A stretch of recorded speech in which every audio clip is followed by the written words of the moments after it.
வணக்கம். நான் உங்கள் தேவா. சப்ஸ்கிரைப் பண்ணிக்கிட்டேன்.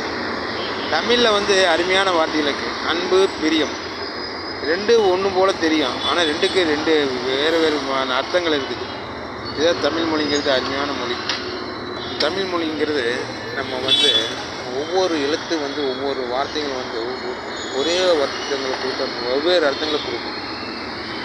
அப்போ அன்பு அப்படின்னா என்னென்னு பார்த்தீங்கன்னா, அன்புங்கிறது வந்து நம்ம வந்து நமக்கு சொந்தமானது, நமக்கு தான் அது வேணும் அப்படிங்கிறது ஒரு எண்ணங்களை உருவாக்கும், ஆசையை உருவாக்கும்.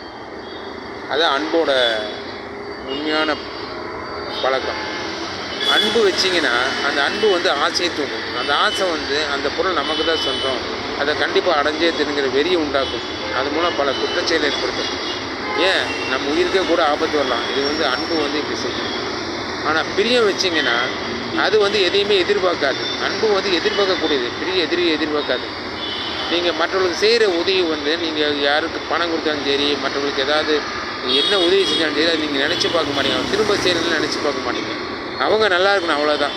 இதுதான் பிரியம். நம்ம வந்து அன்பு வைக்கிறது பிரியம் வச்சேன்னு வைங்க, வாழ்க்கையில் வந்து ஜெயிக்கலாம். கடவுளும் அதை விரும்புகிறாரு. அதனால் ஒருவரோட அன்பு கூடுறதை விட பிரியம் கொள்ளுங்க. பிரியம் கொண்டீங்கன்னா அது வந்து எதையும் எதிர்பார்க்காது, தனக்கு சொந்தம் எதையும் எதிர்பார்க்காது. மற்றவர்களுக்கு செஞ்சதை வந்து மற்றவங்க நல்லா இருக்கணும் அப்படிங்கிற மட்டும் தான் நினைக்கும்.